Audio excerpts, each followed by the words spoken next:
existe un lien étroit entre le développement du langage et les apprentissages, et notamment les apprentissages du langage écrit à l'école élémentaire à l'entrée en CP. La dynamique de cette action langage, elle est fondée sur l'intérêt de repérer le plus précocement possible le développement qui pourrait être un tout petit peu décalé du langage et de la communication des enfants. Tous les acteurs vont être placés sur le même niveau, c'est-à-dire qu'on va avoir le même partage d'informations, que ce soit avec les professionnels, donc les ATSEM et les enseignants, et les parents. Nous avons eu le souhait d'observer les enfants à 3 ans. Et on avait la chance d'avoir à notre disposition un outil qui existe, qui est le DPL3, dépistage, prévention, langage à 3 ans. Un des intérêts de notre action est justement de faire ce dépistage à destination de tous les enfants de petite section de maternelle. C'est-à-dire qu'on va autant observer les enfants qui peuvent avoir des développements qui posent problème, mais également observer les forces des enfants qui fonctionnent bien, qui développent correctement leurs compétences. Un vraiment des gros atouts de ce dispositif, c'est la participation de beaucoup de structures, d'une part, puisque l'éducation nationale est partenaire, puisque la ville est partenaire, puisque le département, etc., etc. Que ce projet langage, il est porté par la ville qui pense et qui s'intéresse au développement du langage des enfants.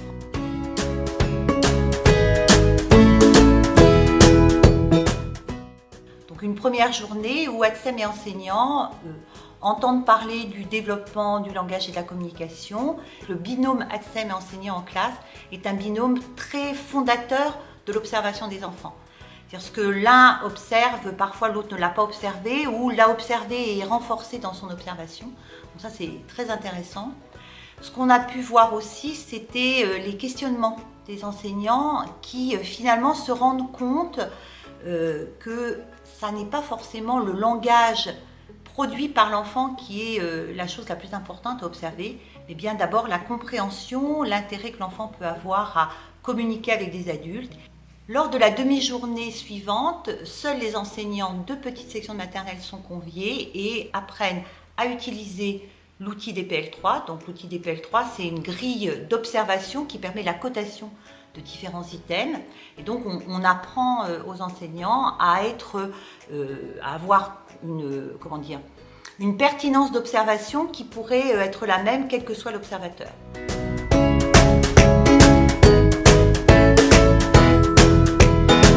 C'est une étape importante où on convie vraiment tous les parents de la maternelle, du MTA, des tout petits, jusqu'aux grandes sections.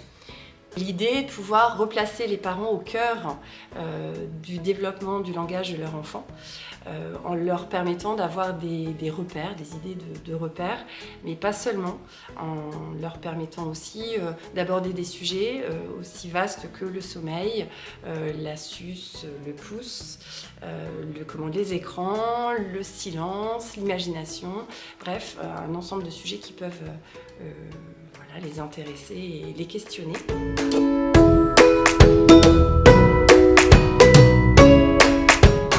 C'est vraiment une part importante du dispositif, c'est les ateliers qu'on propose aux parents et aux enfants, et à leurs enfants dans un second temps.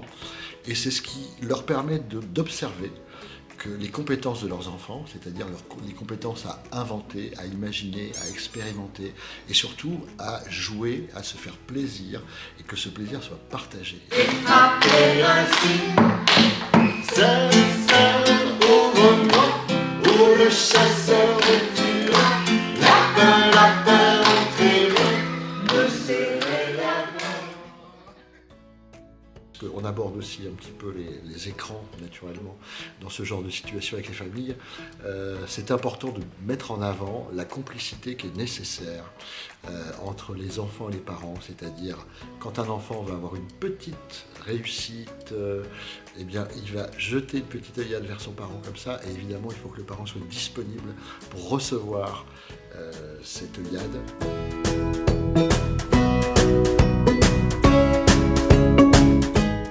Des fois, on est étonné du résultat pour certains enfants.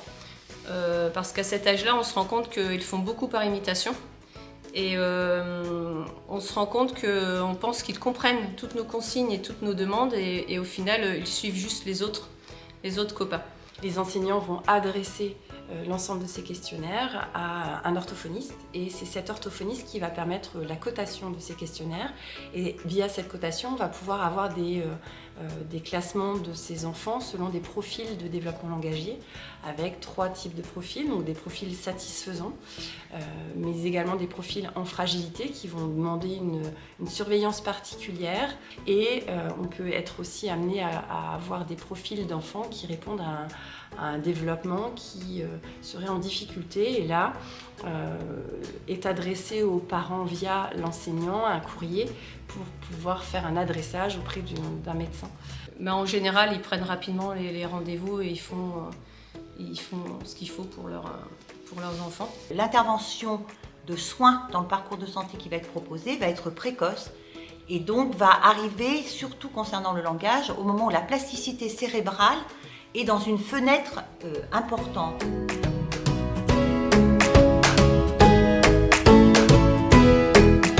On a mis en place des mallettes de jeu qui peuvent emmener le week-end à la maison avec une simple consigne, c'est pas le jeu que pour l'enfant, c'est 30 minutes parent-enfant, temps parent-enfant avec le jeu de l'école. Ça fonctionne plutôt bien, en général les parents sont assez contents et donc voilà, les inciter à prendre plus le temps de partager des choses avec leurs enfants pour justement développer le langage à la maison. Après cette première expérimentation, le projet a pu se mettre en place également sur la ville du Havre avec une action qui a pu débuter dès la rentrée 2022. Enfin, le projet participe à une meilleure orientation vers les plateformes de coordination et d'orientation troubles du neurodéveloppement 0-6 ans déployées sur l'ensemble du territoire. Nous permettons aux parents de mettre en évidence leur talent et leur parentalité. On les rassure, on les félicite et on les renforce dans ce qu'ils peuvent mettre en énergie auprès de leurs enfants. Et c'est le plus finalement de ce que nous proposons par rapport aux expérimentations qui ont pu être faites dans plein d'autres endroits.